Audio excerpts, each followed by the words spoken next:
अस्सलाम वालेकुम नाज़रीन, welcome back to my channel Urdu programme. आज की इस वीडियो में हम बात करने वाले हैं काई और दुदुरका कबीले में मौजूद एक गद्दार शख्स के बारे में जिसका नाम है गुमुश्तकीन।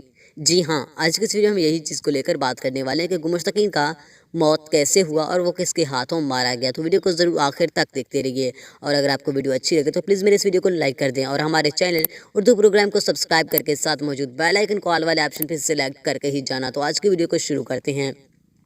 दोस्तों, किसी न किसी तरीके से अर्तगल और तूतकीन तक ये खबर पहुंच जाता है कि गुमुश्तकीन गद्दार है, और गुमुश्तकीन को भी पता चल जाता है कि अर्तगल और तूतकीन को पता चल गया कि मैं गद्दार हूं। और गुमुश्तकीन कबीले से निकलने की कोशिश करता है, मगर वो कबीले से निकलने में तो कामयाब हो जाता है मगर भागने में कामयाब नहीं हो पाता।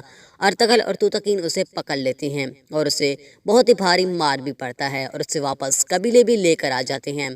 और यहाँ पे अर्तगल अपना तलवार हवा में बुलंद करता है गुमुश्तकीन का सर कलम करने के लिए, मगर वहाँ पे सादातिन गोपैक भी आ जाता है और अर्तगल गाजी को कहता है कि तुम्हें ये मेरे हवाले कर देना चाहिए, क्योंकि ये महल का एक ख़ास आदमी है, तो इसलिए तुम्हें इसे मारना नहीं चाहिए और तुम लोगों ने जो फ़ैसला किया इसका सर कलम करने का, आप लोगों को ये फ़ैसला कैंसिल करना है। मगर अर्तगल उसका एक भी नहीं सुनता।